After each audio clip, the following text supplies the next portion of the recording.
The following program is a podcast1.com production.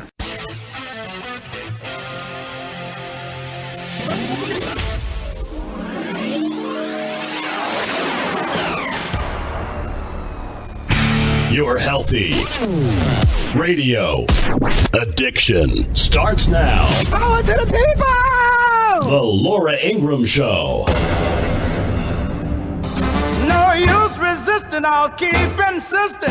Stop your conniving, girl, I ain't jiving. I'm gonna sit in till you give in. President Trump is slamming running back Marshawn Lynch on Twitter. Lynch sat during the national anthem yesterday. The protest happened when Lynch's Raiders played the Patriots in Mexico City. He wound up sitting for our anthem, but stood for the Mexican national anthem. I'll be riding that old freedom train. I'm gonna sit in Maybe,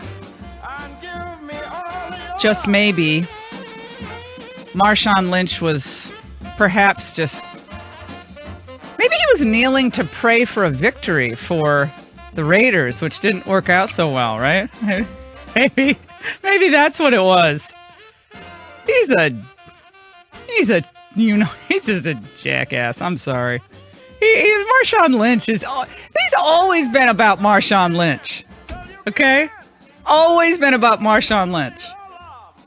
But this continues. Who is that? B.B. King? Is that a young B.B. King? Oh, man. Forget about it. That is such a great song. Oh, we got to make sure we put our songs up on the website every day because people love our music here on the Laura Ingraham Show. We got a lot to get into. We're going to have a fabulous show. We have so much to get to. Obviously, the Marshawn Lynch continues the disrespect of our military, of our anthem, and takes it up a notch by doing it in Mexico. So that was really class. We have one Border Patrol agent killed and another injured in an attack. We were just getting some of the details in. We'll get into that at the border. Still incredibly dangerous for our Border Patrol. Also, great news on blue-collar wages going up. The Economist has a grudging piece today because, they don't like Trump over The Economist. They have a grudging piece about how blue-collar wages are going up, saying, oh, well, it's just because the dollar's low. Just because the U.S. dollar is kind of, devalued now. And, they don't want to give Trump any credit for anything. It's great news, which is why, of course, they have to talk about, Russia or any of these other side issues because things are starting to look pretty good. The roses are coming up. And by the way, as I predicted, the star of this administration, the star of the administration, other than John Kelly, whom I adore, is Bob Lighthizer, U.S. Trade Representative. I interviewed him on the Ingraham Angle a couple of weeks ago, even though it was kind of loud in the background. It was a great interview, right before they left for China. Now, Axios is following my lead because Axios, which is a website, and, it's pretty popular in D.C., they wrote a piece about how his star is rising in the administration because, as we told you, Trump is getting tough on China. Contrary to that moron I had on the Ingraham Angle, who's like, oh, he's sucking up to Trump, he's sucking up to Xi in China, and he's practically gave him an engagement ring in China. And I said, wait till you see what happens when he goes to Vietnam. Wait till you see what happens when Donald Trump comes back home. Wait till you see what happens on this Federal Fair Claims Act investigation, this 201, 301 investigation they're doing. So all of this is coming to fruition. And it's a miracle. Once the United States actually starts standing up for American workers and starts getting tough but fair on trade, wages start going up. We need wages to go up. They haven't gone up since like 1999 for most people. The median income hasn't gone up since 99. That is great news. And the Republicans should run with this news all the way through 2018. More projections that 2018 could be one of the best economic years we've had in the past 15 years. And these are people who don't even like Trump predicting this. So we have a lot to get to on all fronts. There's one senator who's kind of a holdout on this tax bill. We'll tell you why that's happening. Italy is just drowning in a sea of refugees. A huge piece in the Wall Street Journal today about how Italy is struggling with its own economy, its own economic challenges, and it's grappling to absorb all of these refugees who have come in via boat And it used to be they would kind of pass through Italy, but now a lot of people are staying in Italy. And a lot of the Italian people, especially the pensioners, are really upset because a lot of the money going to the refugees is now, it looks like it's going to be squeezed away from the elderly in Italy. So that's an issue we're going to tackle today, and a lot more. Oh, and AC/DC co-founder passed away over the weekend. He's a total child prodigy, musician, Paul Buckmaster. He arranged a lot of hit songs for a lot of different people, from David Bowie to Elton John. So he passed away. And what else do we have? A lot more. This is, it's great in Washington on Thanksgiving week. This is why I like working Christmas week, because there's no traffic. I got into the studio today, and I'm not kidding you, like a breath. I left my driveway and I was already in the studio. It was unbelievable. It's like, this would be a really great place to live if it was like this all the time. I think it took me 18 minutes door to door. Normally, if you leave at the wrong time, it takes you an hour. But now, do you notice that Thanksgiving is now Thanksgiving week? Like, nobody's working. Where are all the people working? Since when is this a whole week off for people? I've noticed everyone tries to get the most out of their vacations. No, now it's like people leave last Thursday. Yeah. When we were leaving for the Reagan Library event, which I'll tell you about because it was really cool, I did the Ingraham angle from the Reagan Library on Friday night. We left on Thursday, and as we go to the airport, to Reagan National Airport, which I love that airport because you go by the statue of Reagan. If you've never been to the Reagan National Airport in Washington, it just warms my heart because every time you drive up to the curb, and my kids and I say, "Hi, President Reagan," because there's this beautiful statue of him as you're driving up. So I'm already in a good mood when I go to Reagan because I love the statue. So we're going up, and I'm like, what is going on with the traffic on a Thursday early afternoon? Traffic. Backed up all the way GW Parkway. Backed up. And the guy from Fox who drives me says, "Oh, no, this is Thanksgiving traffic, Laura." I said, "What?" He said, no, people are leaving that. You have to leave very early on Thursday. I said, yeah, it's like Thursday of Thanksgiving, not Thursday the week before Thanksgiving. And then LAX yesterday. Okay, let me just say this. I get to LAX. I came back yesterday at about, maybe it was like 7:30 or so. It was lines out the door to get into LAX. Just the doorway lines at 7:30 in the morning. That's nuts. No. And remember how Raymond always talks about those Sky Valet people who check the size of your bags? Oh, yeah, he loves those people. Oh, no. I snuck past the Sky Valet. No, it's not TSA, so I'm not in any trouble. But they kind of look you up and down to see how many bags you have. And I never can consolidate because I'm a bag lady. I get the TJ Maxx bag, then I got the purse, then I got the roller bag. I'm a mess when I go to the airport. I'm a total mess. So I'm trying to hide. And I'm always just really nice. I'm like, "Hey, how's your day?" And I'm thinking if you're really nice, they won't notice the fact you're carrying 5 bags. I actually got by the Sky Valet lady with no problem. So I joined that Clear thing. You know the Clear thing at the airports? It's like TSA Plus. Where you get by a lot faster through all the lines and everything? Well, you supposedly do, but I think I got snookered by the Clear thing. I don't know how much it costs. It's kind of $200 or something for annually. And you give them your fingerprints. I'm like, they probably have my fingerprints anyway. At this point, there's no privacy, so just take my fingerprints. I don't care. So you give them your fingerprints, and then you have to find where the clear line is. It's like a treasure hunt to try to find it. Like the TSA line, people are kind of buzzing through that. I'm like, oh, I have Clear. I'm really cool because I have the Clear. And then I'm walking with my 5 bags, walking. And I say, well, where's the Clear line? I know. See a Clear line. Yeah, the Clear line's almost no invisible. One's speaking English. No one's speaking English to me. Like, I start Spanish. He's like, no, I'm Filipino. I'm like, sorry, I thought you were Spanish. Speaking Spanish. I'm like, I got Russian. That's all I got left. Spanish and Russian. Have no other languages to speak in English. So he's like, oh, down there. So I'm balling my 5 bags, go through these stanchions, going through the lines. Oh, no, the Clear is back there. It was right next to the TSA. Oh, no, at this point, So then you go up to the Clear line, and I thought Clear was fast because all you do is you put your fingerprints on the pad, the keypad, and then you go right through. But then you put your fingerprints on. It's like, do you have your ID? I thought the whole point was my fingers are my ID. Wasn't that the whole point of doing Clear? So I don't have to go through my 5 bags and find my... Oh, no. Well, today you have to show your ID. You've been randomly selected. Oh, I was randomly... I'm always I think they're profiling blondes. Okay, I think they're profiling blondes that look like they're in a mess, so that was my thing. But this is another funny thing. So the flight attendants, I just lucked out in my flight attendants. I had the best and funniest flight attendants going out, Alaska Airlines, and then coming back, Delta. Okay. The ones coming back on Delta, this woman was hilarious.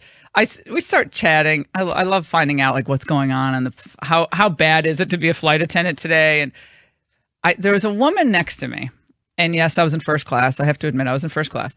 There was a woman next to me who had like army boots on, and we were in one of those pods, which Elisa, you know the pods. The pods, when you get a pod, you feel like, wow, I've really made it. I've only walked by the pods and admired them. Oh, you've admired the pods. by. Yes. The pods are in certain first class planes, first class sections. Mostly it's just a slightly bigger seat. But as a pod, I was like, thank God I could sleep maybe a little bit because, I'm kind of sleep deprived. So I look over to my right, and this woman, maybe she's 30, I don't know, maybe 35 or so.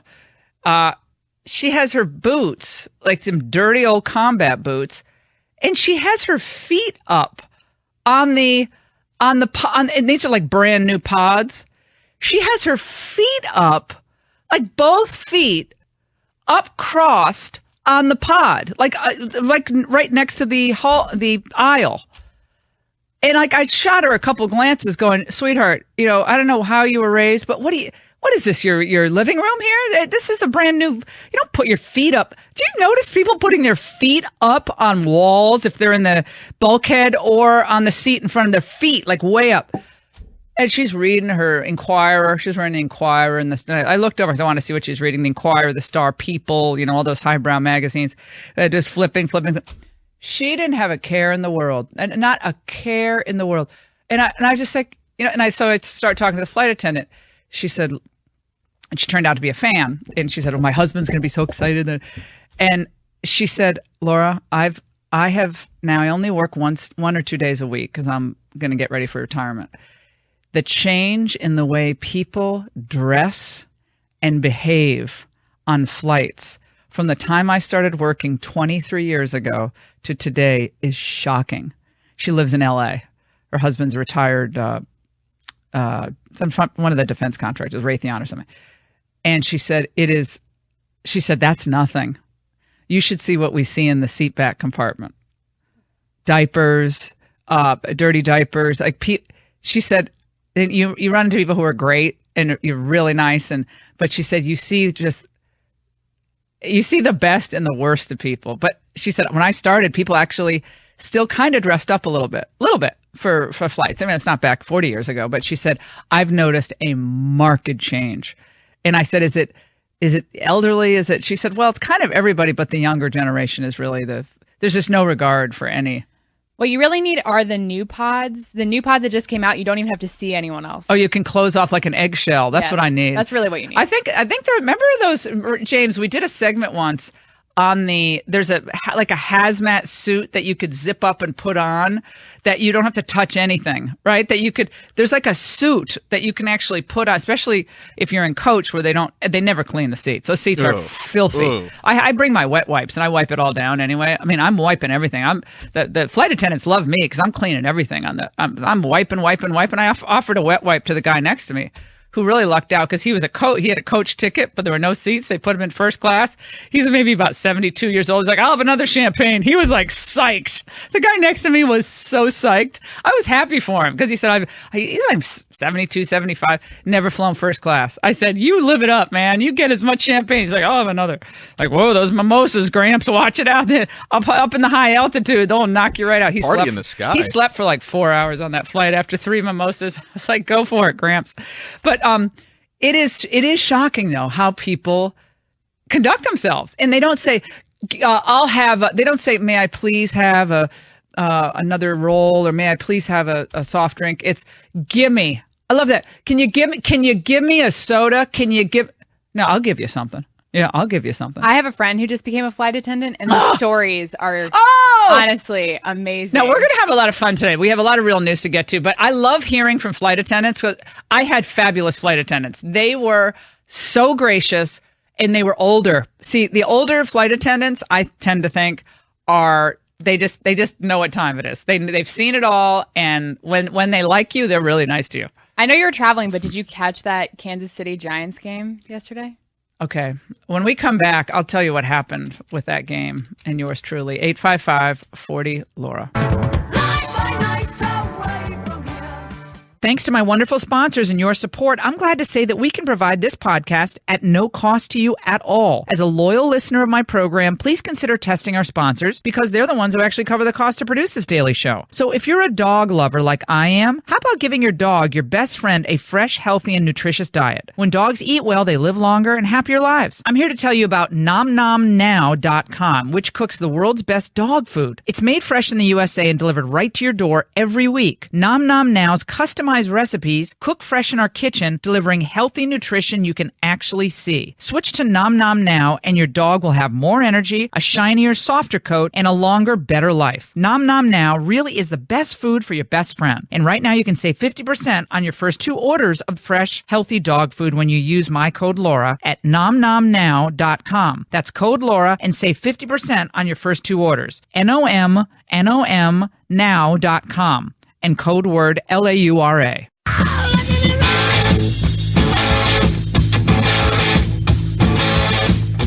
AC/DC, Paul Buckmaster, dead at the age of 71.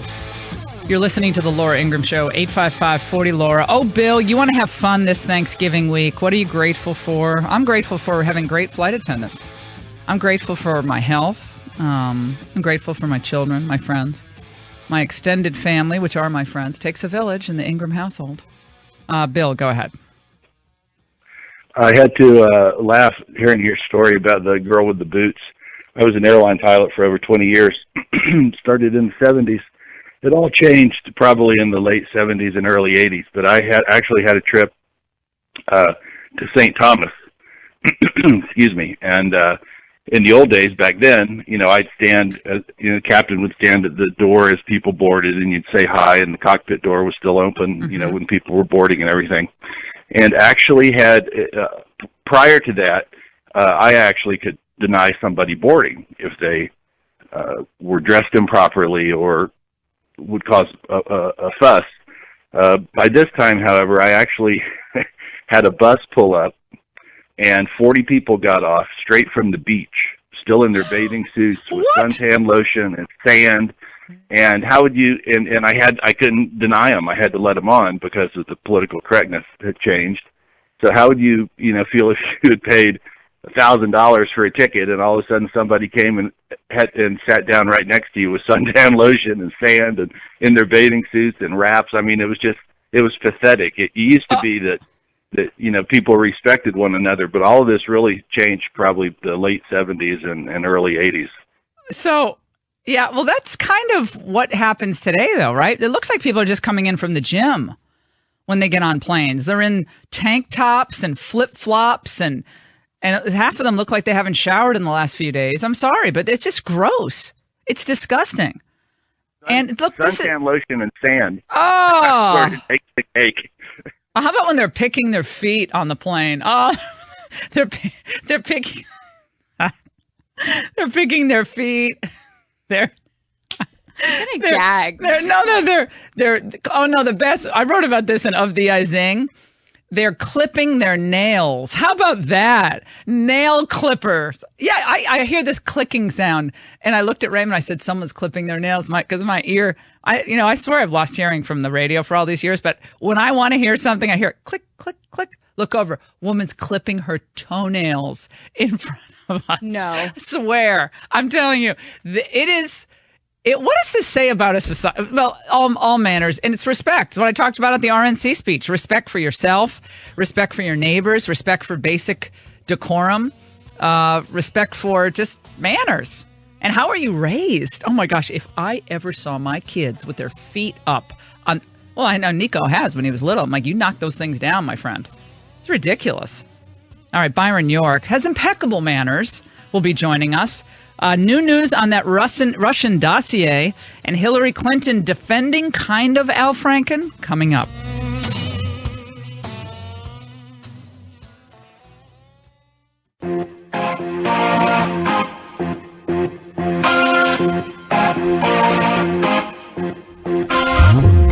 Do you think, given the fact that it's now 9 women who've made various allegations against Roy Moore, should he drop out of the race?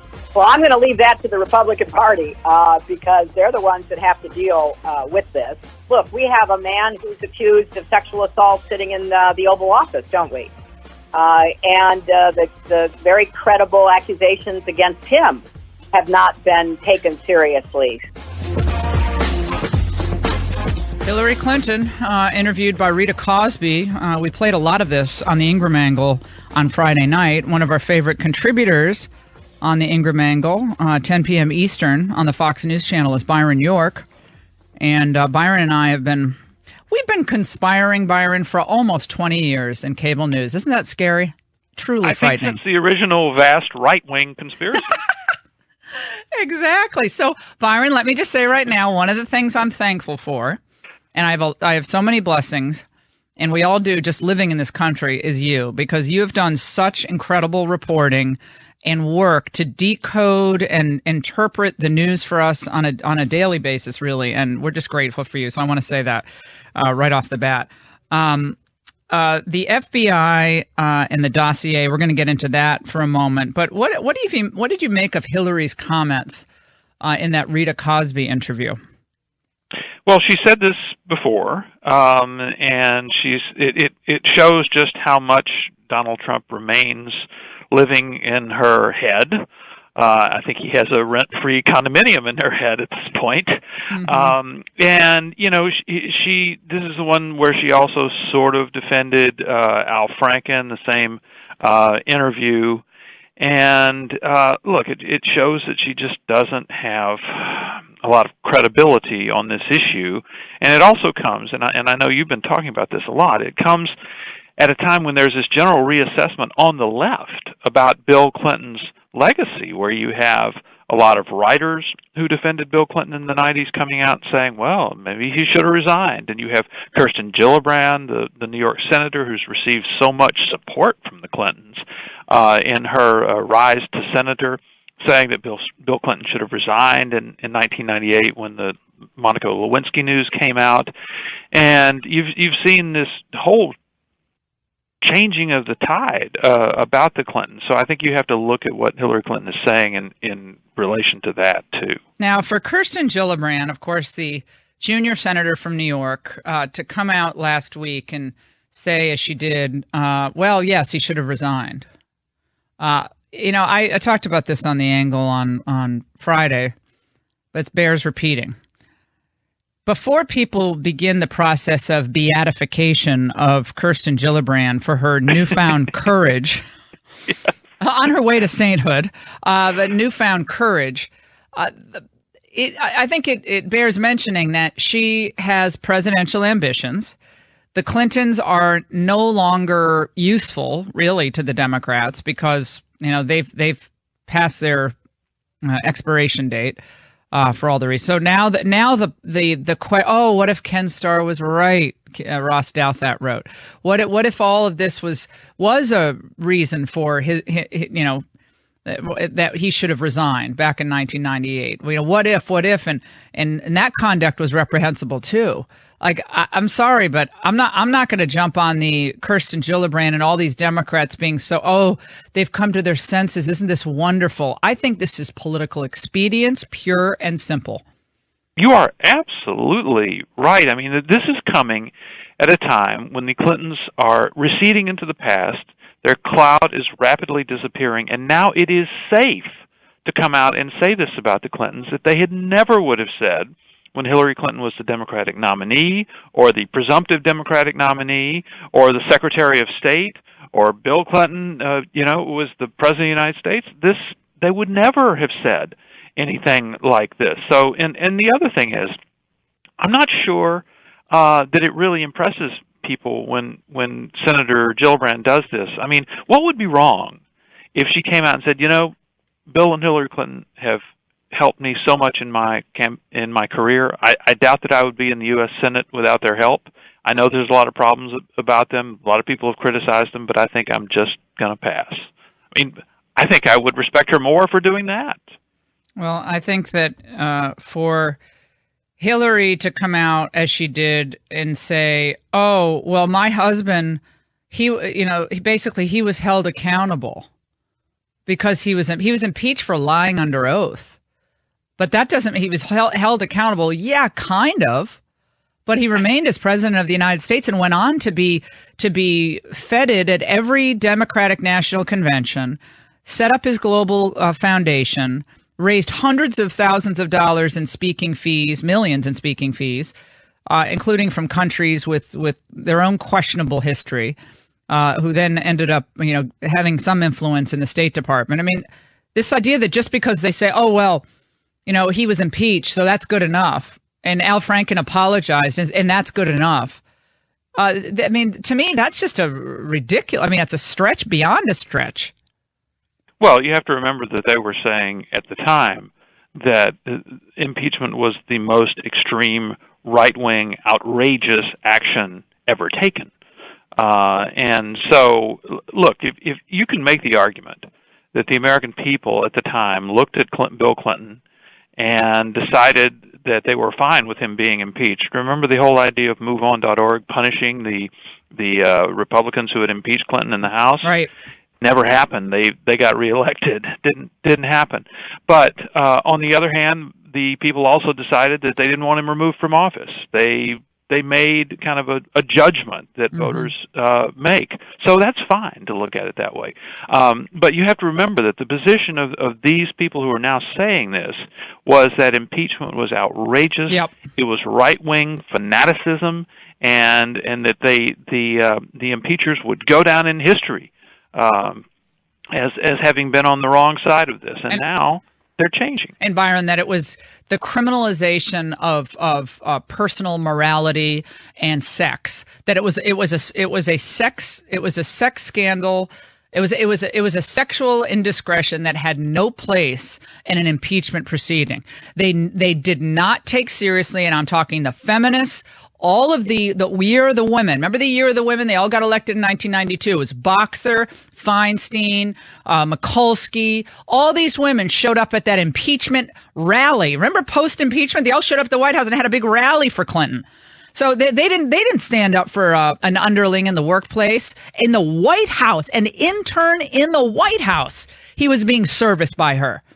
And consensual, these are the women who used to say there's no such thing as consent when it's an underling and a boss. They said that consent is null and void because of the disparate power structure in the workplace. And that all went out the window when it was Bill Clinton. And I don't care what they say today. In the white hot heat of that moment, and I covered it every day on MSNBC when I had my own show back then, they were slandering the people like myself and others who were saying this is not only impeachable, it's unforgivable for a president of the United States to behave this way in the White House. Yes, and you have to remember that circling the wagons does not do justice to what they did with the president.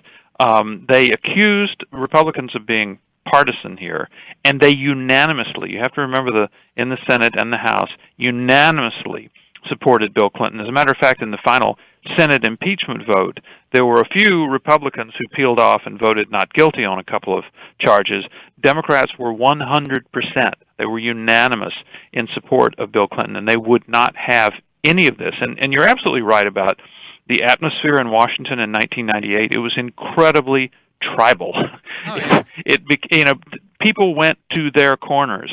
And the people who are now reassessing Bill Clinton now that he's no longer as influential were absolutely in the corner back then. Now, we're talking to Byron York here on the Laura Ingraham Show. Let's move on to your most recent two pieces. The FBI has not verified the Trump dossier and have told congressional investigators, you write in recent days, that they have not been able to verify or corroborate any of those substantive allegations of collusion between Russia and the Trump campaign. Tell us more. Yeah, you remember we've had some Republicans say, there's nothing in the dossier, and we've had a lot of Democrats say, well, it's been mostly confirmed. And the news here is that the congressional investigators have been meeting with the FBI, and this all comes from that subpoena that Devin Nunes, chairman of the House Intel Committee, issued to the FBI on August 24th, asking for information about this dossier. And basically, FBI and Justice Department officials have told congressional investigators that they have not been able to verify, to corroborate the substantive allegations in the dossier. Have they verified that Vladimir Putin is indeed the leader of Russia? Yes. Have they verified that this Russian offered this Trump person billions of dollars to lift U.S. sanctions? Absolutely not. They have not been able to verify the explosive, substantive allegations in that dossier. Oh, and so where does this leave Mueller to continue to cull through the email trail, whether it's Jared Kushner or any of the other Trump campaign officials, to see if there are any other meetings or any other follow-up? I mean, Kushner's name keeps coming up now, his son-in-law. Well, the two matters that do point toward collusion, which are the George Papadopoulos meetings with the sort of Russian cutouts, which were described in the Papadopoulos plea bargain, and the Donald Trump Jr. June 2016 meeting with the Russians who originally promised dirt, but what they really wanted to pitch was putting an end to sanctions. Those actually were not in the dossier. We know that they were facts, and they weren't in the dossier. So the Christopher Steele's sources knew about events that did not happen, but did not know about events that actually did happen. But I think the bigger thing here, and I've thought this for a long time, I'm sure you agree, the bigger threat to Trump in the Mueller investigation is concerning obstruction of justice. That Mueller is investigating the firing of his very good friend James Comey, and might be building a case to argue that firing Comey was Trump's effort to stop the Russia investigation. So the obstruction is, it often is what gets politicians in trouble. I mean, it's just you go back and forth on this, but it's usually what gets them in a big mess. People start deleting emails, you can't do that. And, or firing Comey. I think firing Comey will go down as one of the, least helpful decisions, to put it very charitably, in this administration. And you couple that with Jeff Sessions' recusal from the entire matter, and you got yourself an independent counsel. Al Franken, what happens to him next? You have this ethics investigation. Any sense that he'll just decide to bow out and let the governor appoint a new senator? It's obviously going to be another liberal, whoever it is. I think there's zero chance that he would back out. I think he's probably looking at that period of time you and I were just talking about, 1998, where you say you're not going anywhere, you don't resign, you get your followers to circle the wagons, and you stay in office. One thing I think that is interesting here is you may have heard defenders of Al Franken say that, well, look, he's acknowledged what he's accused of, and he's apologized. He has acknowledged what you saw in the photo of him kind of mimicking, groping Leanne Tweeden. But as far as her more serious allegation that he forced himself on her, he has said on 3 different occasions that he remembers it differently and has not acknowledged it. Byron York, have a happy Thanksgiving. It's so great to talk to you today. Give my best to Marty. We'll take a break on the Laura Ingraham Show, and you won't believe what's happening at my old alma mater, Dartmouth College. In the Dartmouth, give a rouse for the college on the hill. By the way, Dartmouth has changed Men of Dartmouth, because it used to be all male, to We of Dartmouth. Oh my! They've ruined the song. It used to be everyone sang it. Man, it's all of us. It didn't matter, but they had to change it, and they changed all the words. Of course, the song of Dartmouth. But now we find out there's a new class. What's up with white people? It's a new event at Dartmouth. Are you perplexed by white people? Temple University sociologist Matt Ray may have the answers. Ray is an expert on whiteness, is set to hold a forum at Dartmouth on February 2nd to figure out what's up with white people. The talk will be open to the public as Ray provides a field guide to learn about the different types of white people and how you can learn to spot them in their natural habitats. How many times do you think I've been invited to speak at Dartmouth? How many times? Ray says the event will offer a sociological and cultural analysis of what produces and sustains certain white social types, such as President Trump, transracial former NAACP leader Rachel Dolezal, and white nationalist Richard Spencer, and left-wing social justice warriors. My gosh, Daniel Webster would be so proud. So proud.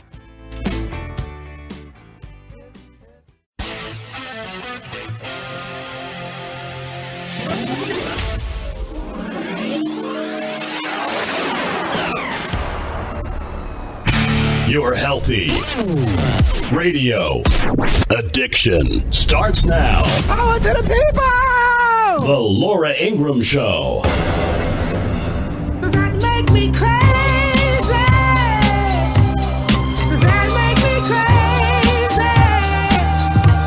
crazy? In your prime, you said you could beat Michael Jordan one-on-one. Is that just, are you... No, you know it's real, too. He's too small. He's too little. If you're weighing 210 pounds, right? We playing one-on-one. Yeah. You know I'm undefeated one-on-one. I don't never lose one-on-one. Did you ever play Michael Jordan? If he played me, he'd cry. Is that LeVar Ball, father of UCLA basketball prodigies, and he's kind of a piece of work. The outspoken father of UCLA's Lonzo Ball. He's said quite a few things over the years, hasn't he? I've been coaching them all their lives. I've instilled something in them that you can't take out, like no shot is a bad shot. The Ball brothers, Lonzo, LiAngelo, and LaMelo. Those are interesting names. Overtime in the Chino Hills Modern Day game, awful shot from LaMelo Ball, 40-footer with two hands in his face. They have a picture. They have like, if Charles thought like me, maybe he'd win a championship, talking about Charles Barkley. These boys were born to go pro. Your mom's a PE teacher. I'm a personal trainer. Your last name is Ball. How much more lined up can you be? My son will only play for the Lakers, February 2017. We already got our own brand, Triple B's. Lonzo is going to be the first one drafted with his own brand. That don't happen. That don't happen. That do not happen. Oh, okay. Grammar's kind of out the window, but you got LeBron. It's going to be so hard for his kids because they're going to look at them like, you got to be just like your dad. Other comments. All three of my boys are going to be one and done. That means 1 year in college. $1 billion. It has to be there. That's our number, $1 billion, straight out of the gate. And you don't even have to give it to me all up front. Give us $100 million over 10 years. $100 million a year for 10 years.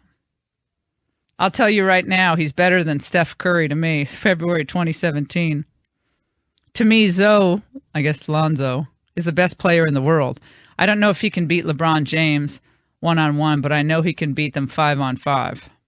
So he's a showboat guy. He's kind of in a now I think the Williams father, Serena, and what's the other one? Yeah, Venus Williams. She just had her baby. Serena just had her baby. That father he never would go to the games, the matches, because he was too nervous to watch. But he had a kind of a bad rap early on in their career. But he made them. And Compton, they grew up in a bad section of L.A., and he just drilled those kids in tennis. And they ended up becoming the best. Among the best tennis. I think Serena's the best tennis player. Serena, I always forget who's the one who just had the baby. Serena. Yeah. Serena's the best tennis player probably of all time. Incredible athletes. But he was controversial. He made some statements that people thought might be racially insensitive, but LeVar Ball decides to get into a back and forth with Trump, and Trump decides to get in a back and forth with LeVar Ball because of the 3 UCLA players who thought it was a good idea to go to a communist country and try to shoplift 3 pair of sunglasses.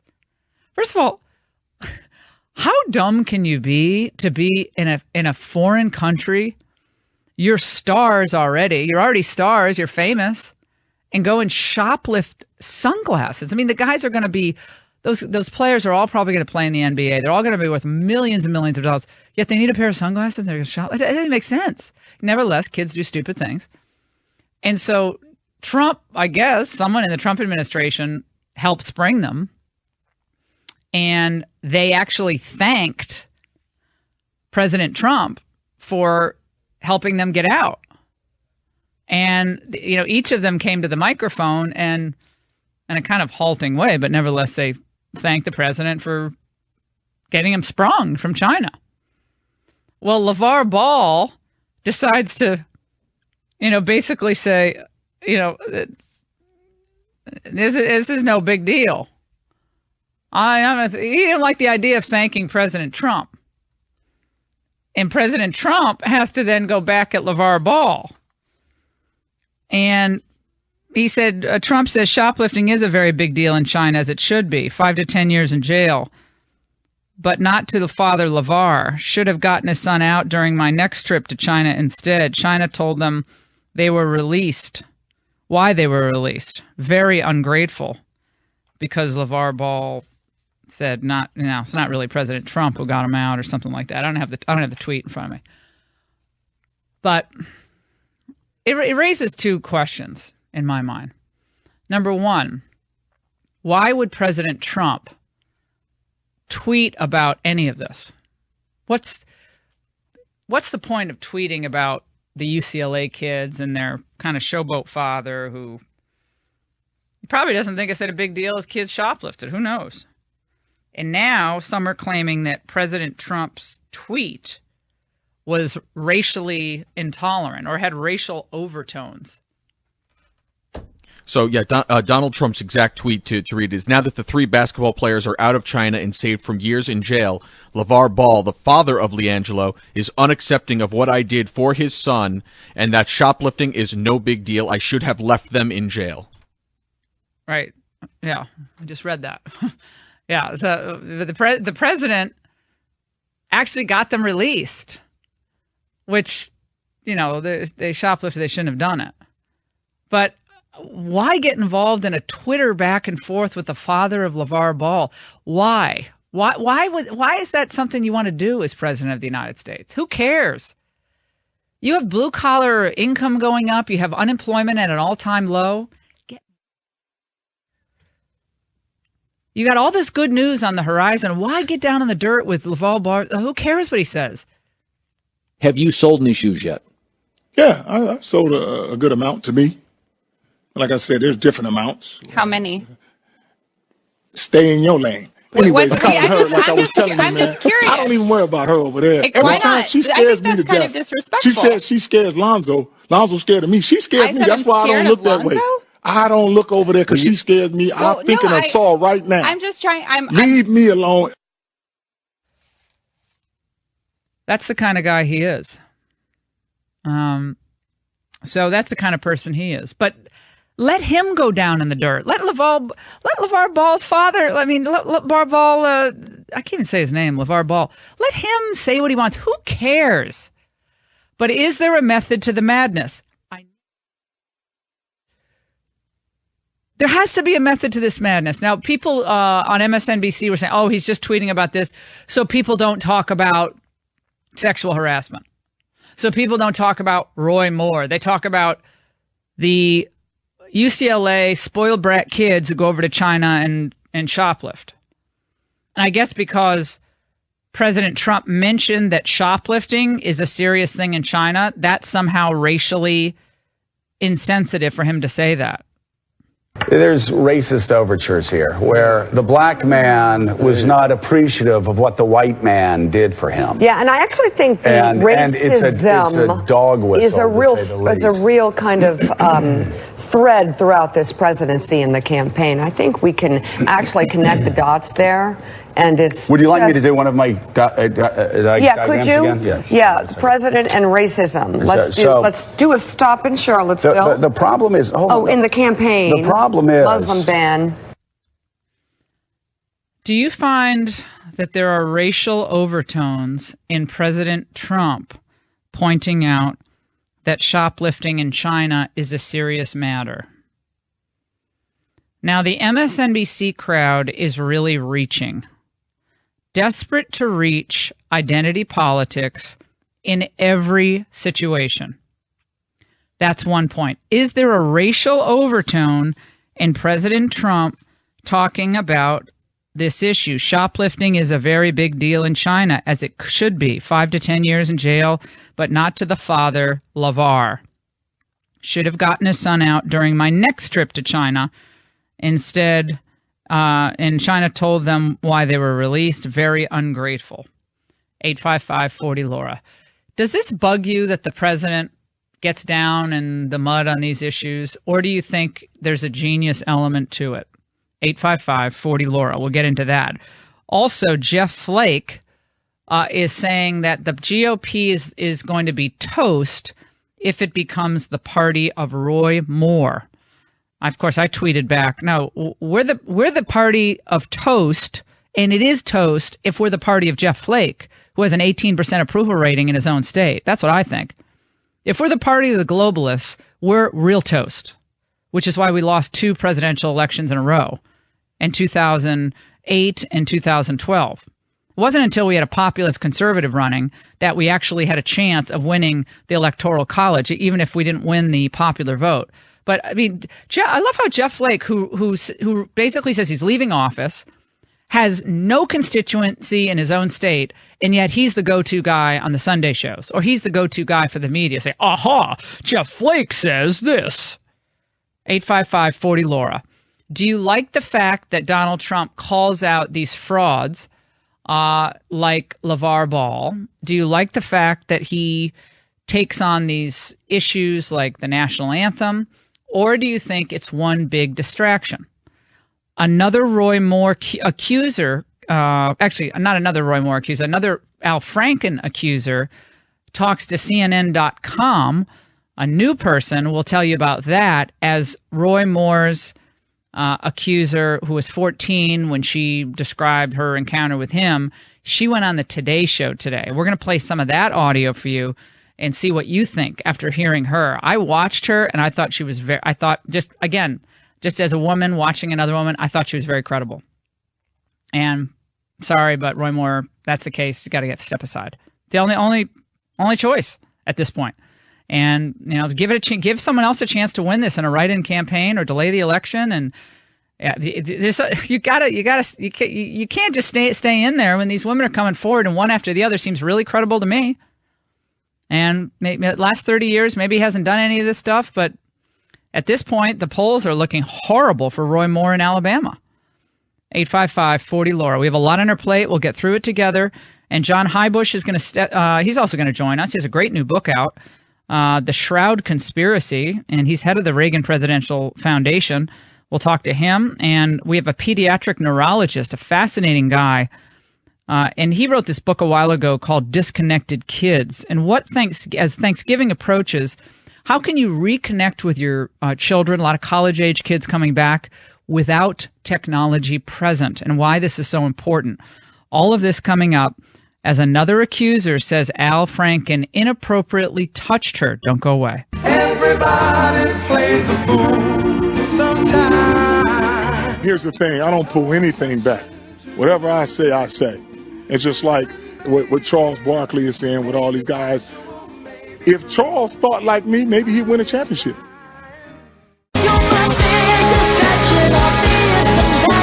When the president tries to use racism to distract from bigger things, I think that's when we should always make it a moment to talk about Russia. And since Jared is in the news this morning, and it's big news, we should not be distracted by blatant racism in a tweet that is just pathetic. Oh, you tell us, Mika. You tell us what we should and should not pay attention to. They hate his tweeting because it's unfiltered. They're not the gatekeepers any longer. They want to be the gatekeepers of information and analysis, and guess what? The people can think for themselves. They did it throughout the 2016 election cycle, and they're doing it now. Let's go to Stephen, D.C., line 1. Stephen, welcome. Thank you, Laura. Listen, Trump's comments were not racist in any way. This is typical games by Democrats. If they want to find real racism, look at LBJ's words and his record. Look at Woodrow Wilson. I had a friend who even tried to accuse you when you mentioned our history as if that's code for white history. This is absurd, and I really get tired of that kind of just pandering. It's preposterous. Let's go to TJ in Texas, line 2. TJ. Good morning, Laura. Go ahead, TJ. Go right ahead.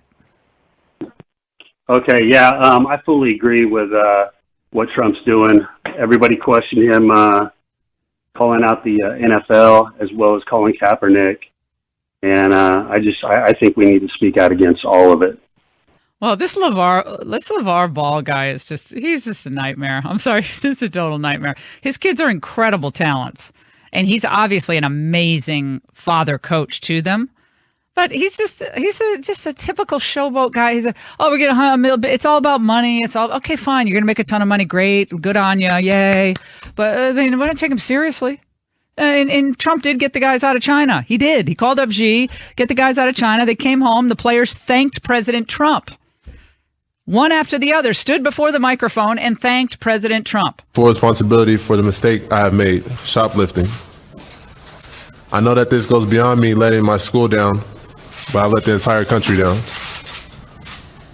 Before I thank everybody who worked so incredibly hard to help us return home safely, I want to thank the Chinese police and the government for taking care of us and treating us well during our time there. To President Trump and the United States government, thank you for taking the time to intervene on our behalf. Great. That's Cody Riley, and he thanked everybody. It was a mistake. You know, you make mistakes when you're that age. You just do. God knows I did. So, I mean, they're kids, and they made a mistake, and they thanked President Trump. That's where it should have stayed. LeVar Ball has, I cannot say his name. I keep saying LeVar Mall. LeVar Ball has a big mouth, okay? And Trump, at some point, I think Trump's just having fun with this. He's just entertaining himself. Let's go to Felita in Kansas. I flew right over Kansas yesterday, Miss Felita, as I was flying back from L.A. to Washington. I looked down. I said, hello, Kansas. Go ahead.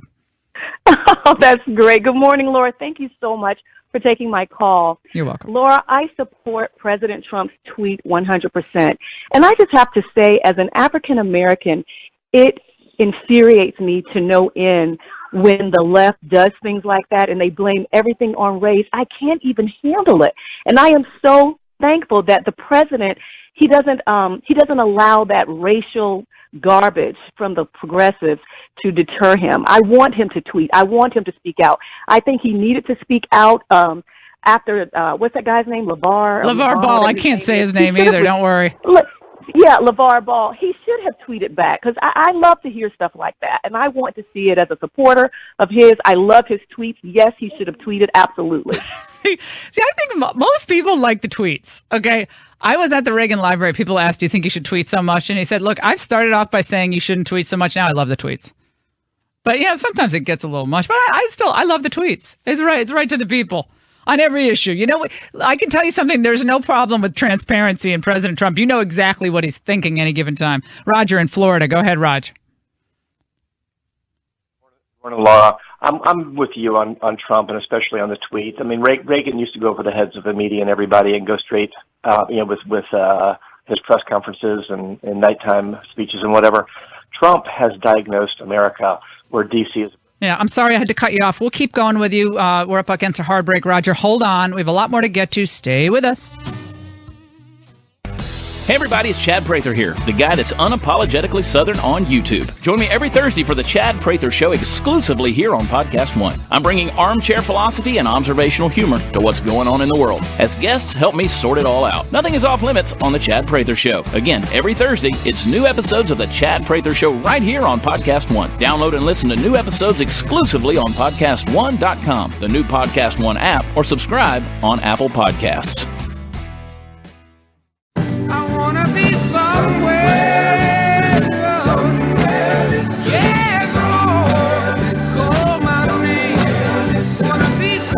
This is John Fogerty. By the way, he still sounds great. If you get a chance to see him still sing and perform, his voice is still great. He's managed to hold on to it. I mean, it's hard. Your voice ages, your voice gets deeper, but he still sounds great. What is the name of this song? Somewhere Listening. Oh, love this.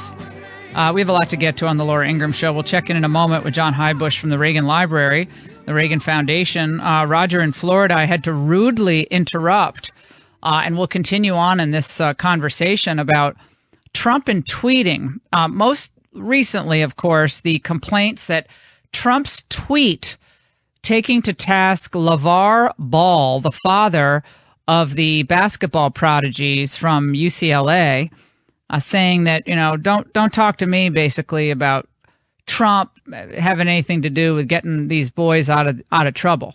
these UCLA players out of trouble. And Trump tweets back that shoplifting is a serious crime, and I guess they basically weren't taught very well, and maybe I should have left him there till my next trip. And people saying now on the left that, oh, this had racial overtones. How did it have racial overtones? As if Trump wouldn't have tweeted the same thing if the basketball players were white. Of course he would have. And the basketball players had the good graces to thank President Trump, as they should have, and the whole U.S. government for getting them out for their stupid mistakes. There was a big celebration for Bill Clinton's 25th anniversary of his presidency, which is interesting that they're marking that now with all the revisiting going on about his indiscretions while in office. So we'll have some fun there. Hillary and he were on a couch together on Saturday discussing the anniversary, the 25-year anniversary of the presidency. It's very interesting. Roger, go ahead, my friend. Sorry I had to interrupt earlier. Hey, no worries. Thanks for having me.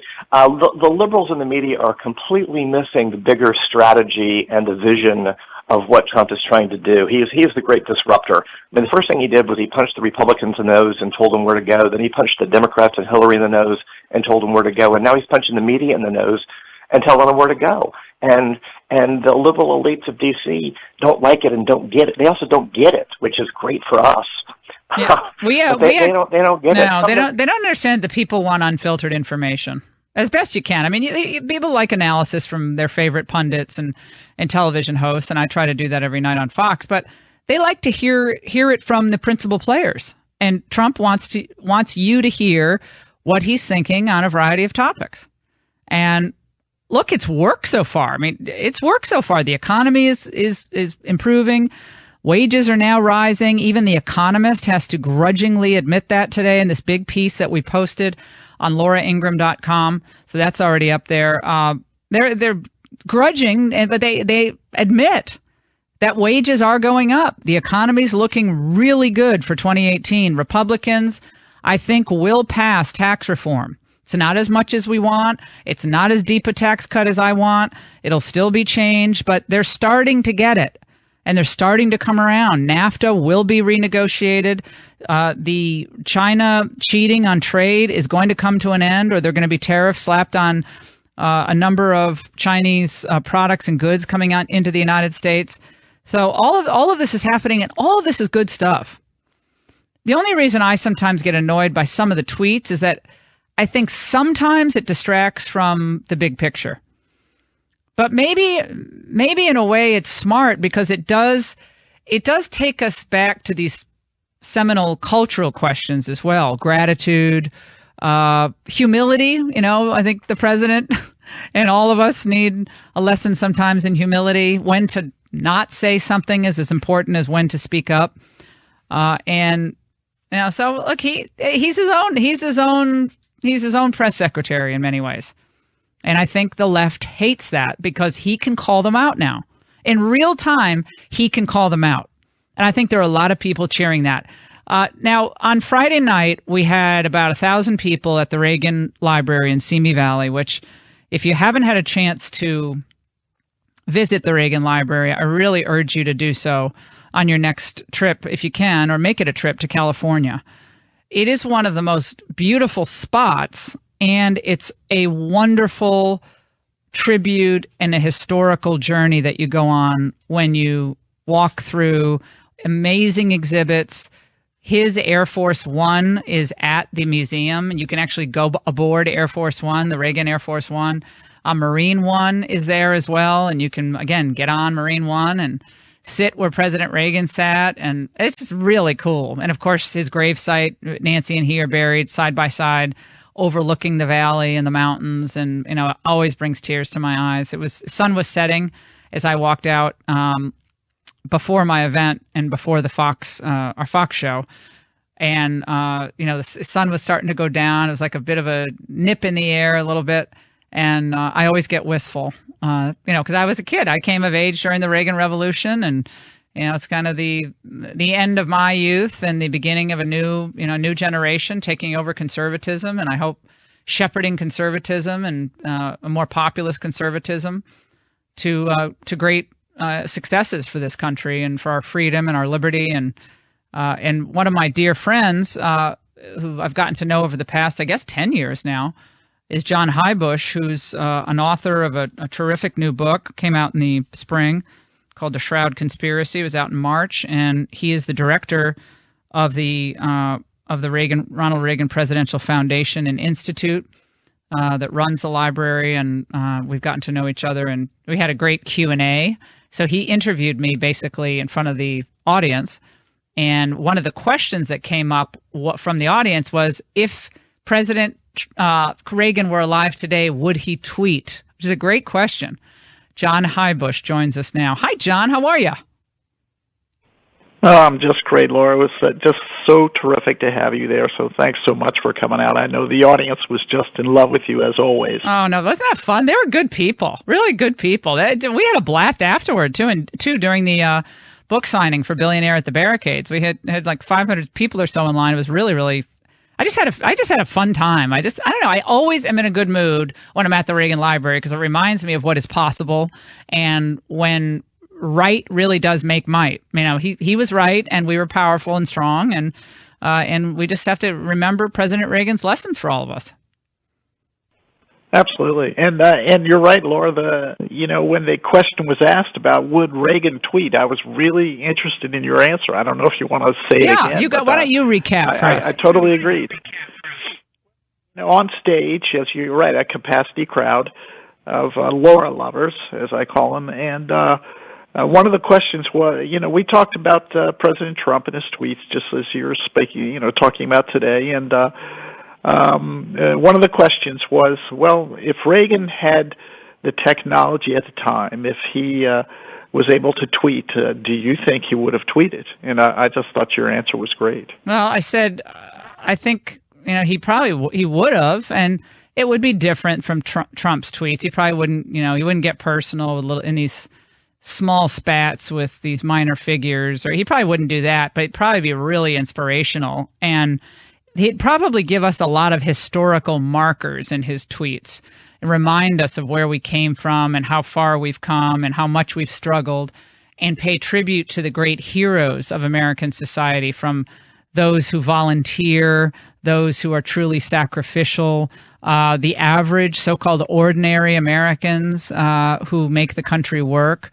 I have a feeling he'd do a lot of that, and I think he absolutely would tweet, because he understood media, and Craig Shirley made that point brilliantly on the Ingraham angle shortly after I got off stage at the Reagan Library. And Craig said, he is a man of loved technology, starting in radio and then going into television with his GE minutes that he did, and his commentaries and debates, and it's crazy to think that Reagan wouldn't tweet. Of course he would, because he was a man of the people, and that is the people's medium. That's right. And Laura, I think there was also as we talked about the practical side of Ronald Reagan and how his tweets, in addition to being inspirational, would also have been on message, right? We talked about the discipline the Reagan White House had, and the message of the day, and how everyone it was like the president orchestrated a message for every day, every week, and because they were able to stay on message, they were able to accomplish a lot, and I think his tweets would have also been on message as well. Yeah, no, for sure. I completely concur in that thought. John, when you interact with people who come to the library and you chat with them, maybe young people who didn't know President Reagan, and you have a chance. I know you're running the whole deal there, but what do they come away with when they leave the library? It's hard to, I grew up with Reagan, so he defined my political thinking. He shaped it, and without him, I wouldn't be doing what I'm doing now. But I wonder, someone who's 22 or 23, going into the museum, going through all the exhibits, when they come out on the other side, what is their sense?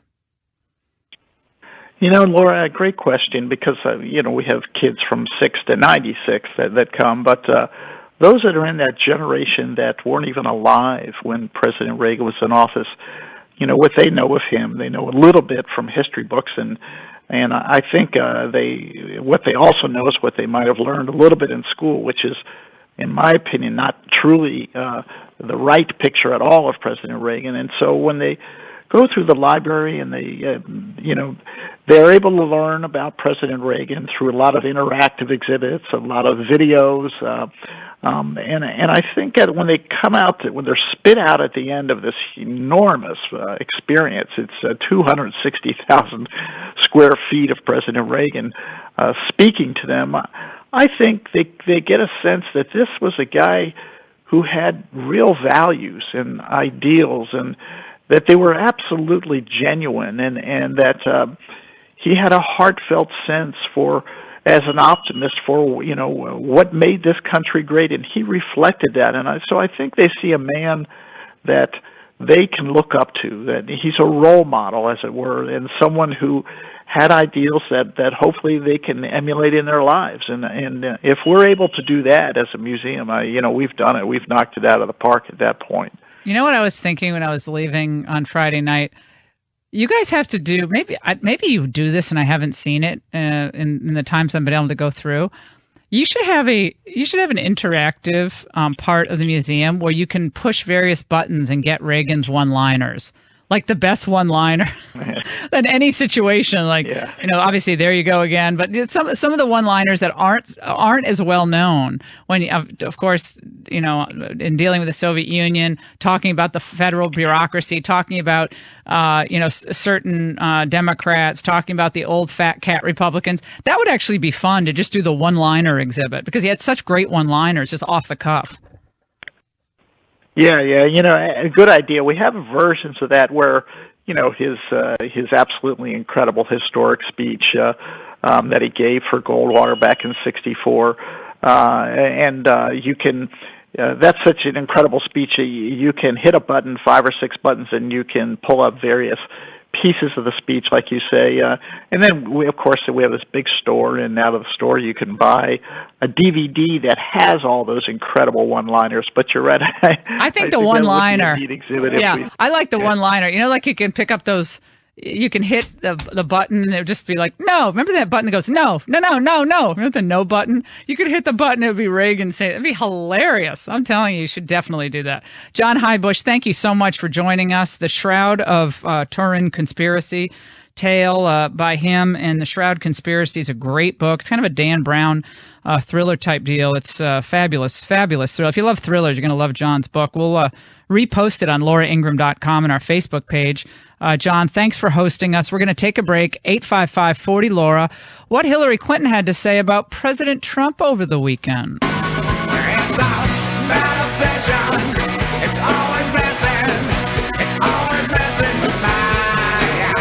Apparently, my former opponent is obsessed with my speaking out. Apparently there was somebody told me, tweet today. Honestly, between tweeting and golfing, how does he get anything done? I don't understand it. So maybe that's the whole point. It's a joke. It's a joke. They're all laughing about it. I laugh about it. You're listening to the Laura Ingraham Show. Hillary just will not go away. And she said that Bill Clinton was held accountable, and Al Franken has apologized, so you can't compare Al Franken to Roy Moore. Roy Moore now has to deal with the fact that his alleged 14-year-old victim has now given an interview to the Today Show. We're going to play some of that for you and let you judge. After you hear this, if you missed it on television, after you hear it, you tell me what you think. So we're going to play that for you. But Hillary Clinton is... the idea that she is of any help right now to the Democratic Party, she's only trying to burnish her own tarnished reputation. They just want her gone at this point. Gone. Thanks for listening to the Laura Ingraham Show podcast. Download new episodes every week at podcastone.com. That's podcastone.com. Target USA. Russia could render huge harm to this country. North Korea's secret missile. Capable of reaching the whole of the United States. Dangerous terrorist. D.C. is someplace they would like to seek an attack. Interviews with top intelligence and national security officials. We've got you covered on Target USA. The National Security Podcast. Download it every Thursday. And don't forget to subscribe at podcast1.com, the new Podcast One app, and at Apple Podcast.